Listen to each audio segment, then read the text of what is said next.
These are the best. These are the best in the whole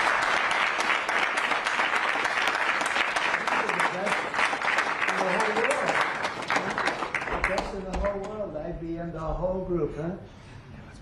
What a wonderful culture and what a wonderful group of people. Thank you very much for coming. It's really nice. Thank you. Come on, I'll slide over here. Someplace.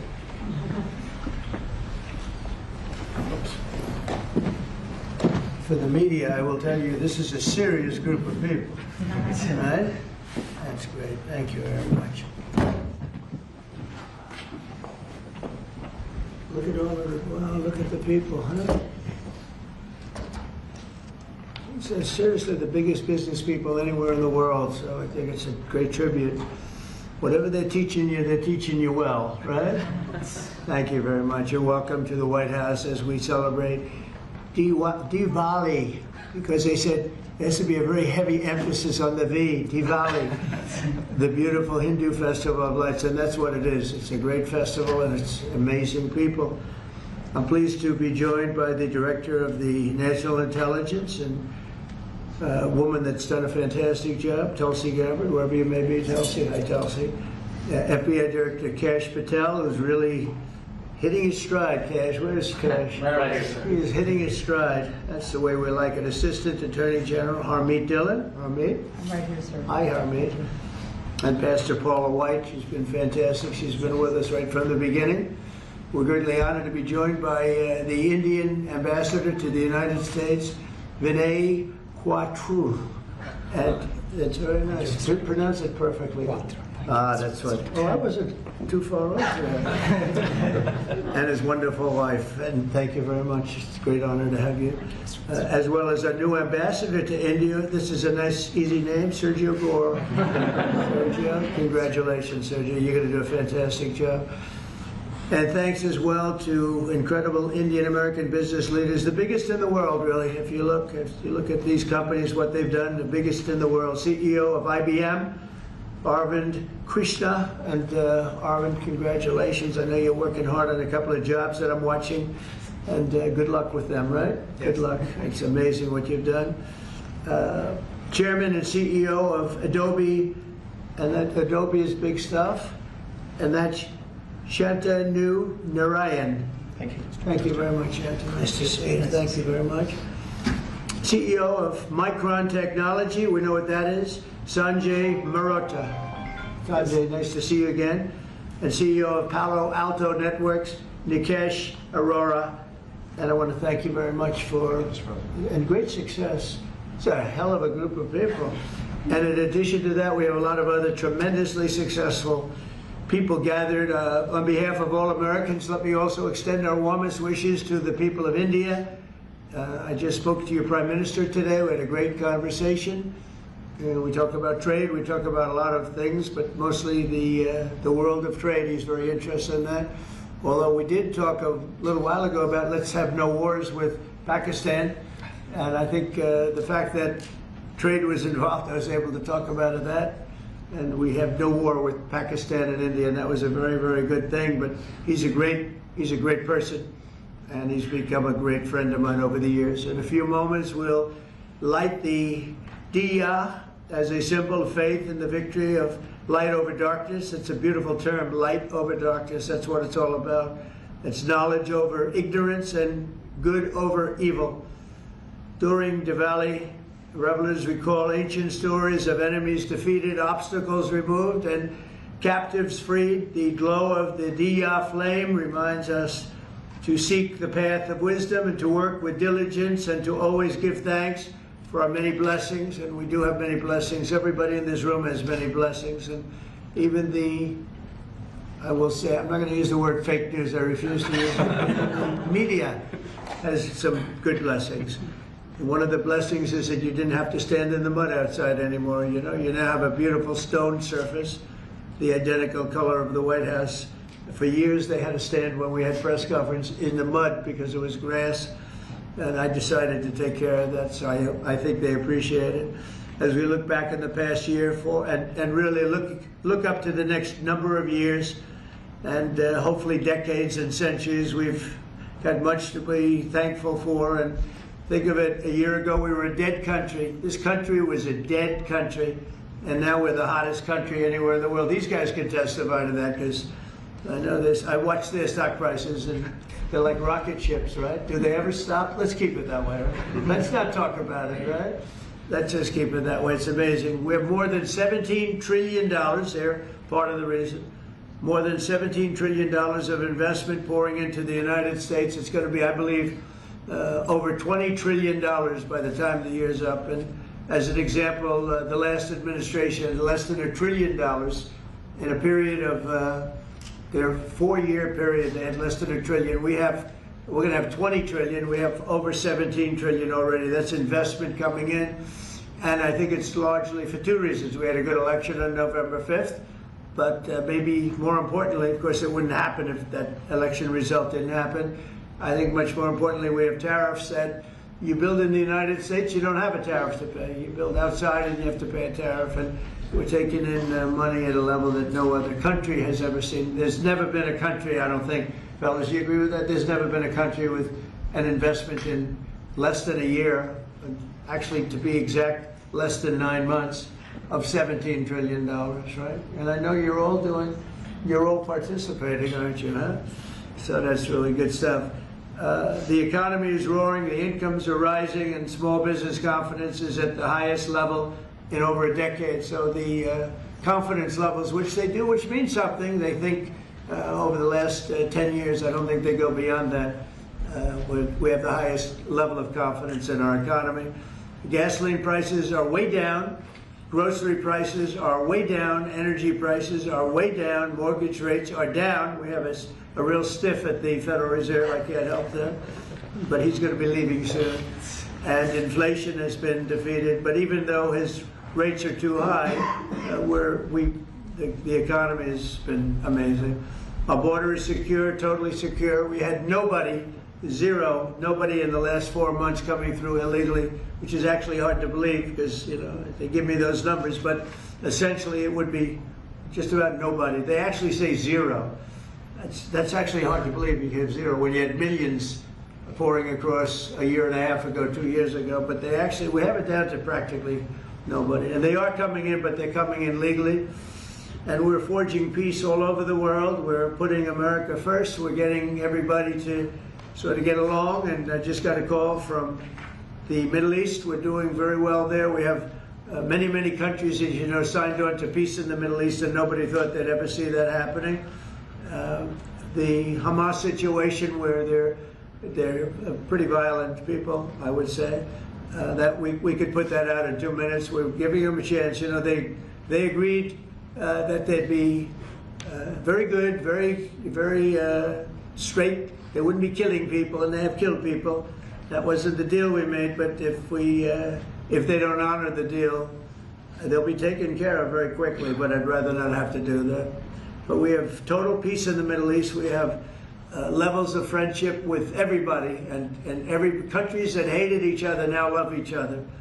Nobody ever saw anything like it. I think you guys are pretty surprised over here, right?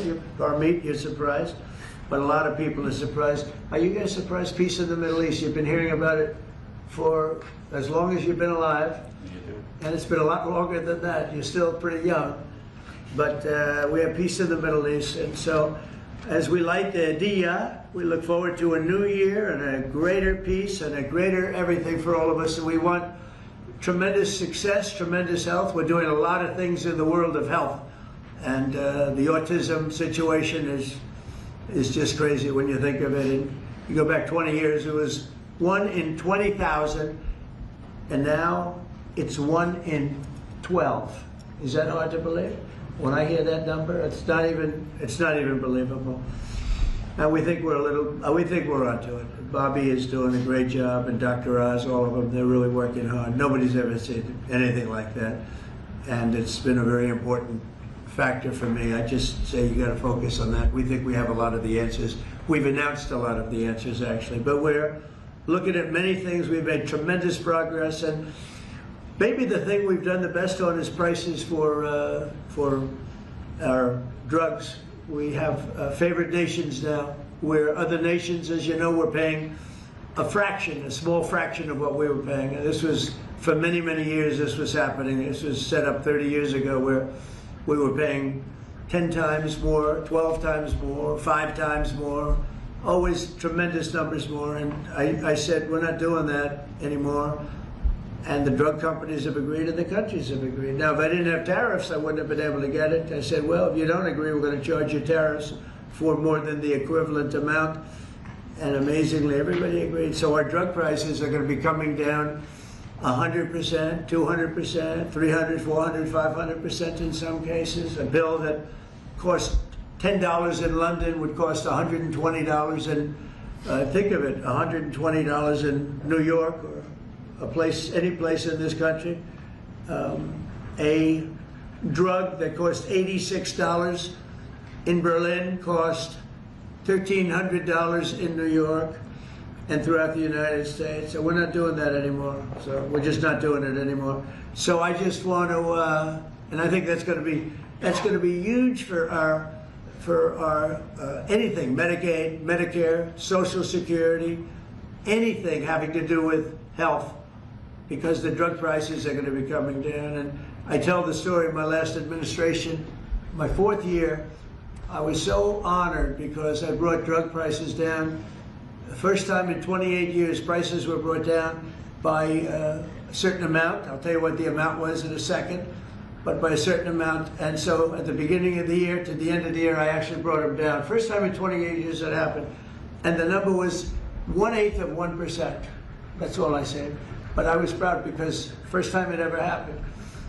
And now I'm bringing prices down 600%, 700%, 900%, 200%. So I can't believe I actually had a news conference to celebrate 1/8 and 1/4 of 1%. But that was, you learned, right?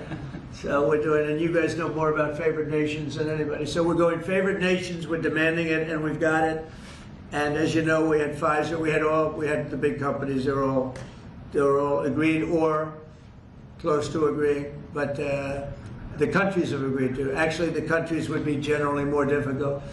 If we didn't have the power of tariffs, they wouldn't have agreed. They would have said, nope, you got to pay 10 times more than we're paying. We were paying 10 and 12 times more than other countries for the exact same pill made in the exact same lab or factory. So it's an amazing thing. I think it's an absolute game changer. Nobody's ever even heard of a thing like that. And you'll see the results over the next year, year and a half, and I think it's great. So I'd like to ask a person who's really been fantastic. We'll ask a few of the people to say a few words. You're on international television, so don't get nervous.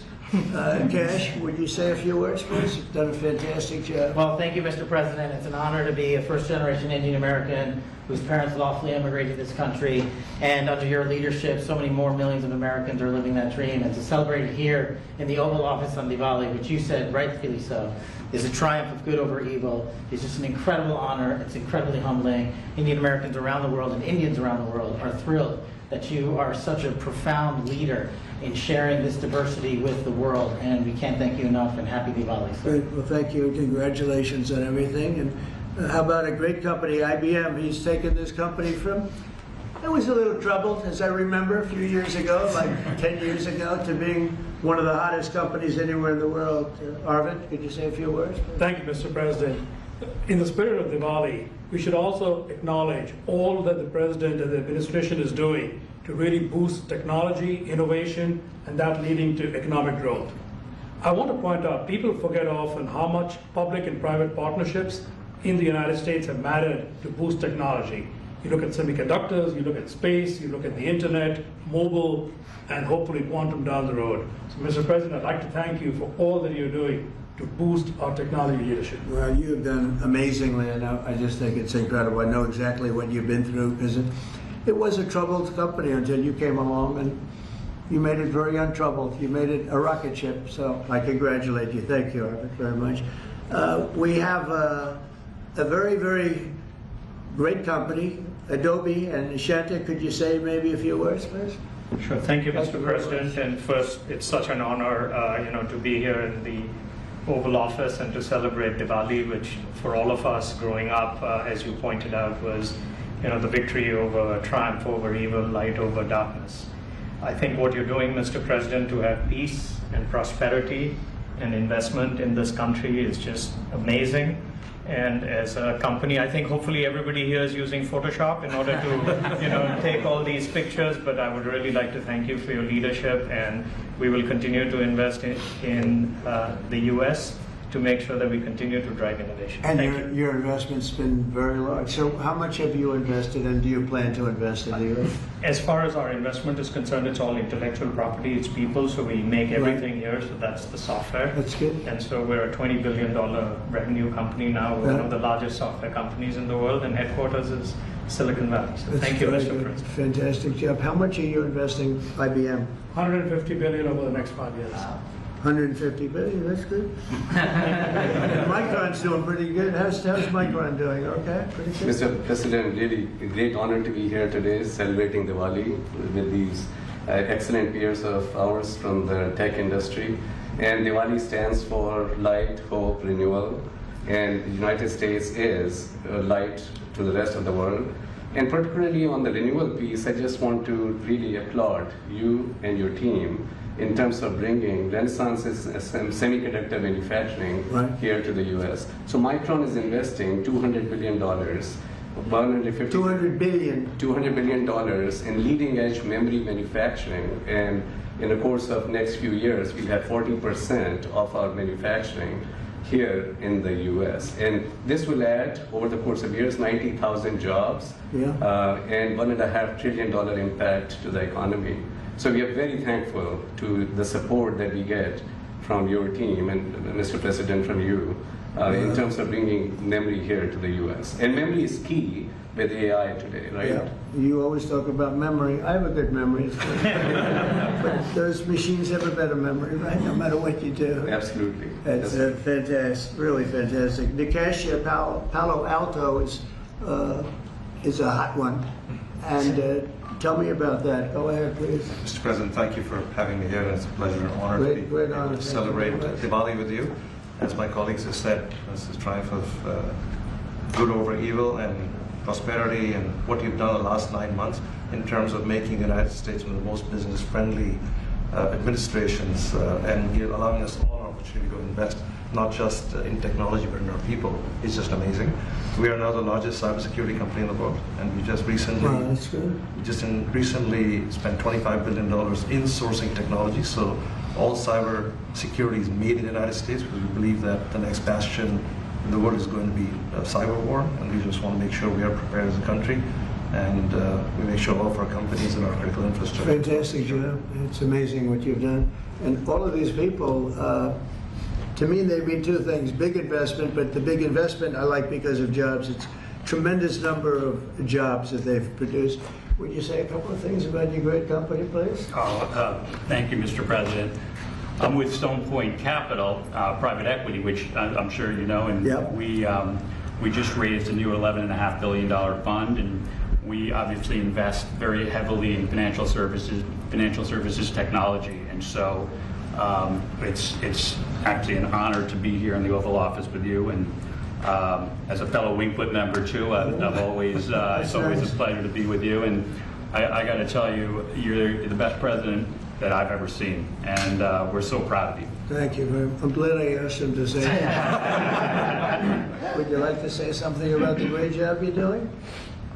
Right here? Anybody back here? These are all incredible people that everybody looks, in the business world, everybody looks up to. Please, go ahead. Would you like to say something? Thank you for your leadership. Thank you for your leadership. I love this. I did ask him. I'm running a tech business for 21 years. We build products on AI and machine learning. Thank you, Mr. President. And it's going great, right? Yes. Good. How about over here? We have some very unshy people. Harmeet, how about saying a few words? Well, thank you, Mr. President. It's a tremendous honor to have supported you 3 times and been part of your administration. And on this day of Diwali, I say on behalf of the United States Department of Justice that the message of the triumph of good over evil and knowledge over ignorance and justice over injustice is something that your administration is personifying, and it's a tremendous honor to be part of it, and thank you very much for including us here today. Good, and you're at the DOJ and doing a fantastic job. Thank you, sir. That's great. She's doing a good job, Kash, right? She's doing And Tulsi, we know, is doing a good job. What do you think, Tulsi? Yes, sir. Thank you very much. You are doing today what you have done throughout your time in service, is bringing people together from all across the country and all different backgrounds. And this day is, of course, very special to so many of us, because while it is the celebration of hope and light and renewal, we can never forget that the source of that hope, light, and renewal comes from God's love for every single one of us. And so today we celebrate God, His love, and the blessings that He has shared with all of us. Oh, fantastic. Thank you all very much. Anybody like to say anything? Or would you like to say something, please? Mr. President, let me start, first of all, by expressing a deep sense of gratitude for opening up White House, Oval Office, your home, to mark Diwali. It's a festival of lights which is celebrated by over 1/5 of humanity. And as Kash said, you are showcasing the strength of diversity through this celebration. So it's truly a great honor, and thank you very much for that. May I also, on behalf of my Prime Minister and my own behalf, wish you and your loved one a very, very happy Diwali greetings, particularly to over 5 million strong Indian diaspora in the US. Right. And may I close by making a wish, which is normally we do for Diwali. We wish that the light of Diwali continues to shine on your success and on the strength of India-US partnership. Thank you very much. So, spoke to him today. He's doing well. And your country is doing very well. You know that. Thank you, Mr. President. So we're supposed to light something, but I thought maybe because he's had such an outstanding year, I'm going to ask Arvind to maybe do the honors. Can you handle it for me, Arvind? I think you might do a better job than me. So if you could take care of that, it would be great.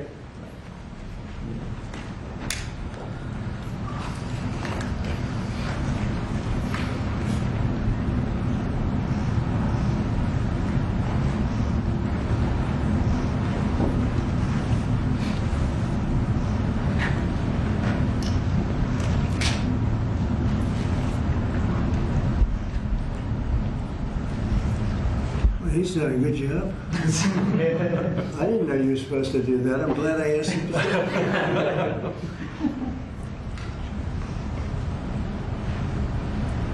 Would you like to come to light? Yeah, if you want.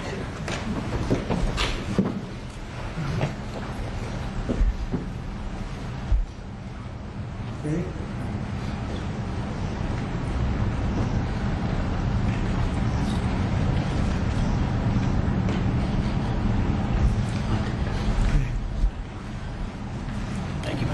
Thank you all. Thank you.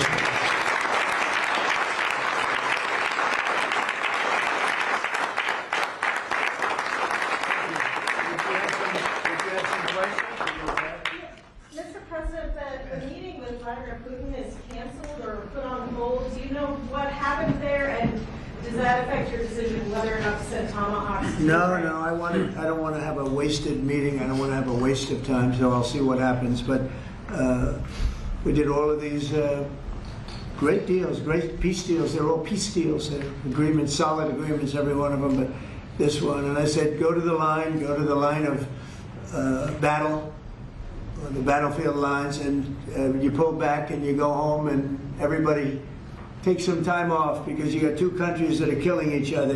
Two countries that are losing 5,000 to 7,000 soldiers a week. So we'll see what happens. We haven't made a determination. Mr. President, are you asking the Justice Department to look into the federal investigations into you and look for compensation, and how much are you asking for?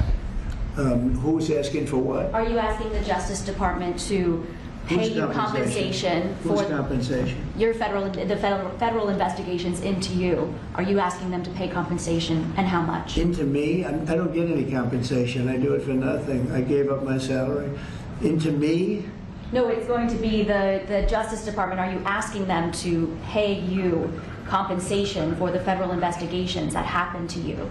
And how much are you asking for? Well, I guess they probably owe me a lot of money for that. Probably, yeah, that's true. That's very interesting. No, I get no salary. I gave up my salary. It's a good salary. Not as much as these guys make, but that's okay. It's a lot of money. And I don't, as you know, I didn't take it in the first 4 years. I'm not taking it in these 4 years either. But as far as all of the litigation and everything that's been involved, yeah, they probably owe me a lot of money. But if I get money from our country, I'll do something nice with it, like give it to charity or give it to the White House while we restore the White House. And we're doing a great job in the White House. As you know, the ballroom is under construction. It's going to be, they've been trying to get it for 150 years, and it's really, I think it's going to be fantastic. But we'll see what happens. I mean, we have numerous cases having to do with the fraud of the election, the 2020 election, and because of everything that we found out, I guess they owe me a lot of money. But I'm not looking for money. I'm looking for really. I think it's got to be handled in a proper way. If it's not handled in a proper way, we don't want it to happen again. We can never let what happened in the 2020 election happen again. We just can't let that happen. And so the way we go, I know Kash is working on it. Everybody's working on it, and certainly Tulsi's working on it. We can't let that happen again to our country. Look at what's happened, where you have millions of people being allowed to come into our country, all because of a crooked election, where they come from prisons, they come from jails, they come from mental institutions and insane asylums, they're drug dealers. The people that they've allowed to come into our country, we cleaned them out in Washington, D.C. We have a very safe capital right now. We have a capital that's as safe as it can be. But I don't know. I mean, you'd have to ask the lawyers about that. Mr. President, a comment and a question, please, for you. First of all, you have just 1 billion plus hearts around the globe, including in India, by celebrating the Diwali in the White House right here. And my other comment is, Mr. President, I like his question already.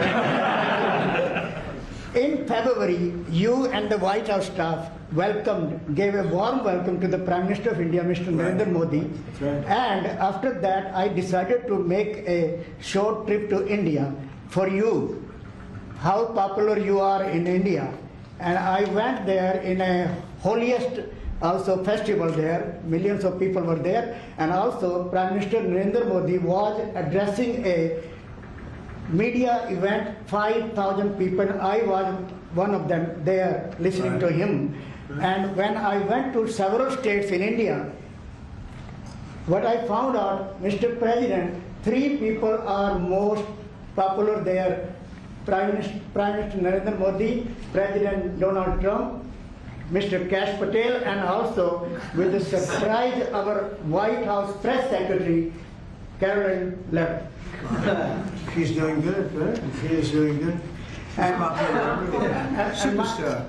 Mr. President, my question is, you had a great relationship with the people of India when you visited India, and with the Prime Minister of India, Narendra Modi, and also with the Indian-American community.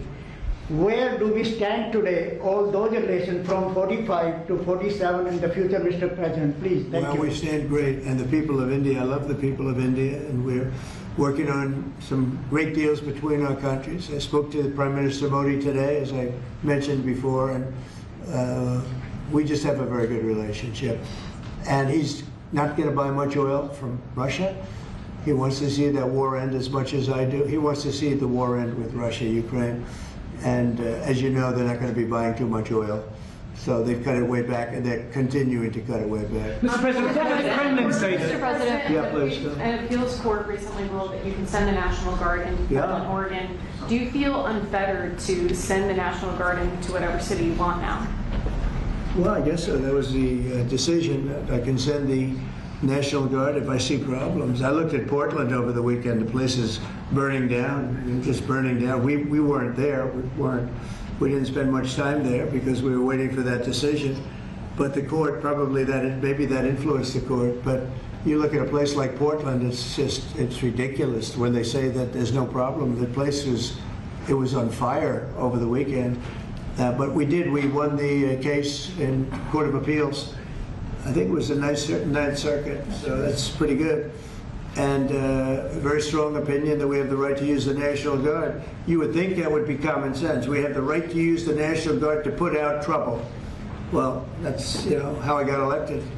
one of the reasons I got elected. Yes. Mr. President, what changed your mind after talking to Vladimir Putin between then and now? Why did you think that a Budapest summit might be wasted time? Well, I didn't say anything. I didn't say it would, and you never know what's going to happen. But a lot of things are happening on that front, on the war front with Ukraine and Russia. And we'll be notifying you over the next 2 days as to what we're doing. Did you hear a lot of things are happening. Did you hear something from the president? Get it solved. Yeah, please. Mr. President, on Ukraine, do you still see a chance for a ceasefire? And what is Putin asking for? Do you still see a chance for a ceasefire? And what is Putin asking for? I do. It's a vicious look. It's a vicious war. It doesn't really affect us. We sell equipment to them. We sell equipment to NATO. And NATO gives it to Ukraine, but we don't pay anything anymore. Biden spent $350 billion. The war would have never happened if I were president. Would have never, not even a million years. And Putin knows that too. Would have never happened. But it did happen, and I came in, and I have to see if I can put it out. But it doesn't affect us because we're not losing soldiers there.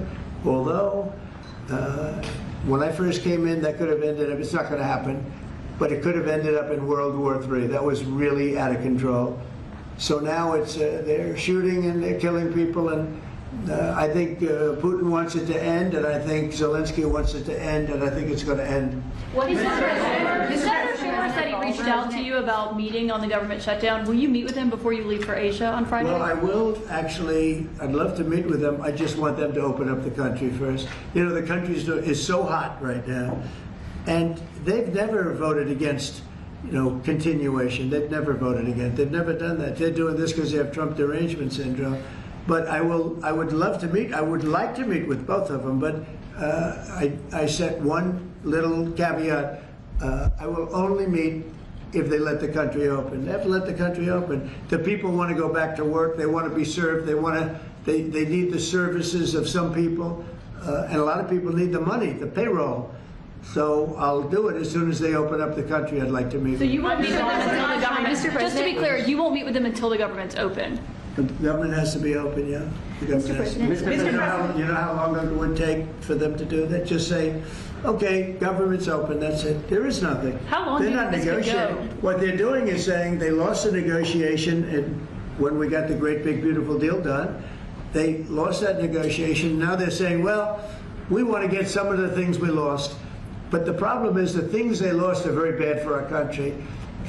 We don't want to have people come over from all over the world, from prisons and all, and have them have their health care paid for. We want to take care of people that are American citizens and all. So they want $1.5 trillion of money to be wasted and jeopardize the health care of other people. We're not going to do that. So I would love to meet with them. We want the country open first. Yes. Mr. President, a new poll shows that if Curtis Sliwa dropped out of the New York mayoral race, then Andrew Cuomo would only trail Mamdani by 4 points. Would you call Curtis Sliwa to drop out of the race so that can happen? Well, I looked at the polls, and looks like we're going to have a communist as the mayor of New York. It'll be very interesting. But here's the good news. He's got to go through the White House. Everything goes through the White House, at least this White House it does, and we'll have to see what happens. But if he dropped out, he's not going to win, and not looking too good for Cuomo either. But maybe, I don't know, if he dropped out, maybe Cuomo would have a little bit of a chance, but not much, because it looks like the lead it's not a great lead, but it's big enough that he should be able to win. So, I don't know that I want to get involved. It's really a question of, would I rather have a Democrat or a communist? And I would rather have a Democrat than a communist. Will you meet with Mamdani if he wins? Yeah, I'll speak to him. Mr. President, I have an obligation to speak to him, but I love New York. I've always loved New York. I just can't believe a thing like this is happening. I left New York, and we had a mayor, de Blasio, who was a disaster, but when I left, it was sort of before he could really take hold. And boy, New York was a hot city, and now it's sad to see what's happening, frankly. And with the communists in charge, look, you just go back 1,000 years. I mean, it's been done many times, 1,000 years. It's never worked once, so it's not going to work now either. Mr. President, you're building your ballroom right now. They're also building the Obama Presidential Library. I'm wondering if you've He needs help. Have you seen pictures of the architecture? And Yeah, I did. It's not too pretty. No, but it's closed. It's stopped. They ran out of money. I mean, he's building a library / museum. You know, you call it some museum, and usually they call it library and museum. That's the official name. And they're stuck. And he wanted only women and DEI to build it. Well, that's what they got. And the construction workers are standing out there and saying, we want to be able to build it. You know, I built a great building in Chicago, as you know, a big, beautiful building, one of the tallest buildings in the country. And we got it built very quickly, very well. And we used the construction workers of Chicago. They're great workers. They're great construction people. And I suggested he get them involved, but they're hundreds of millions of dollars over budget. And I think it stopped. I'm reading these terrible stories. But that's the way our country was run under President Obama, too. Nobody knew it. Mr. President. Thank you, Mr. President. Russia remains China's top crude oil supplier in September. Are you considering tariffs on China? Well, I mean, you read the same papers as I do, but I don't have to read the papers because I'm the one. Right now, as of November 1st, China will have about 155% tariff put on it. And I don't think it's sustainable for them, so I want to be nice to China. But China's been very rough with us over the years because we had presidents that weren't smart from a business standpoint. Some were good politicians, some weren't even good politicians, but they allowed China to take advantage of us and every other country to take advantage of us. If you see, I made a deal with the European Union. I made a deal with Japan, with South Korea. I made a lot of these deals that are great deals. And I was able to do it. It's really national security. I was able to do it because of tariffs. And we're getting hundreds of billions, even trillions of dollars paid into the United States. We're a very rich country again. We'll start paying off debt.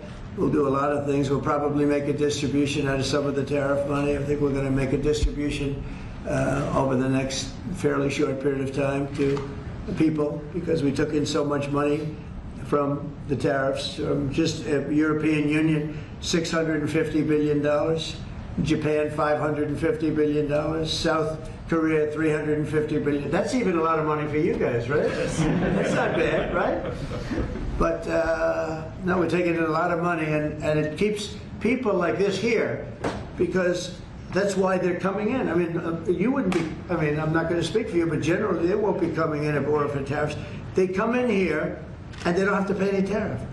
If they do it outside, they pay a lot of money, a lot of tariffs. The money comes to us. And in order not to pay the tariff, they come and they build here. That's why we have more plants under construction than we've ever had in the history of our country. And you wouldn't think it's complicated, but you would have thought somebody would have done this a long time ago, sitting in this beautiful seat behind what's called the Resolute desk. You know that, right? This is a very famous. This is even more famous than any of your desks. But your desks are very good. Just follow up on her question to you, because the New York Times is reporting that your legal team is seeking $230 million from your own Justice Department now in response to the investigations into you. It could be. Is that something you want your legal team to do? I don't know what the numbers are. I don't even talk to them about it. All I know is that they would owe me a lot of money, but I'm not looking for money. I'd give it to charity or something. I would give it to charity, any money. But look, what they did, they rigged the election. And as you know, we had, in one case, 60 Minutes had to pay us a lot of money. George Slobodanopoulos had to pay us a lot of money, and they already paid. You know, they paid me a lot of money because what they did was wrong. And, you know, when somebody does what's wrong. Now, with the country, it's interesting because I'm the one that makes the decision, right? And, you know, that decision would have to go across my desk. And it's awfully strange to make a decision where I'm paying myself. In other words, did you ever have one of those cases where you have to decide how much you're paying yourself in damages? But I was damaged very greatly, and any money that I would get, I would give to charity. Thank you, Mr. President. Yeah, please, go ahead. Is the Democrat Party now more Zohran Mamdani's party than it is even Leader Schumer's or Leader Probably Jeffries? is, yeah. Look, it's I mean, maybe he'll run for president in 4 years. You have a communist president. That would be interesting, right? I don't see it happening. You know, I've always said you will never see, and I always talk about socialism, and you will never see a socialist so-and-so. And I was right. I'd say it in speeches, we will not have socialism in our country. And I was right. Communism, yes, but socialism. In other words, they skipped socialism and they went down to communism. No, he's a communist, and he's going to be maybe the mayor of New York. I don't know, maybe, you know, polls are wrong, but these polls seem to be pretty consistent. But he would be, I would say he would be the leader of the party. It's not Schumer. Schumer's shot. He's shot. This poor guy, I feel sorry for him. I've known him for a long time, but he's I think he's mentally gone. He's been beat up by young, radical lunatics. And I think Chuck Schumer is, he's gonzo. I really do. I think he's probably not going to run. It shows that he's losing in every poll. Now, this is hard. You know, he wants to meet with me. It's sort of hard to meet with a guy after I make a statement like that, but I'm just giving the facts. I think Chuck is probably finished. I know some people, Democrats, that would be good. Some good politicians and some, you know, reasonable people. But I understand that they would not have a chance of, you know, getting even the concept of holding the torch. They're not going to get it. But they have some people that I really believe they're low IQ people. They're stupid people, and they seem to be leading the party. So we'll see what happens. Look, the Republicans are strong. We have great leadership. We're very strong in every way, and we're going to keep it that way. But we are really a strong party. You know, our party's grown magnificently. We've gotten away. Look at all the union votes I got. Nobody thought that was ever possible. Look at the election where I won popular. I won everything. I won all 7 swing states. If you win 3 or 4 swing states, you're doing great. I won all 7 by a lot. And I think the best thing when you look at districts, 2,700 versus 525. That's big. That's why the map shows all red.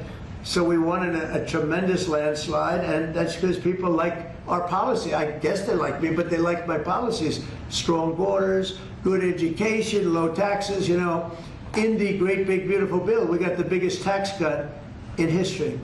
Not only no tax on tips, no tax on Social Security, no tax on overtime, we got the biggest tax cut in the history of our country in the bill that we just approved. And I think people see that and they like it, and that's why we're doing well, but they are not. They do not have leadership. Thank you very much, everybody. Thank you very much.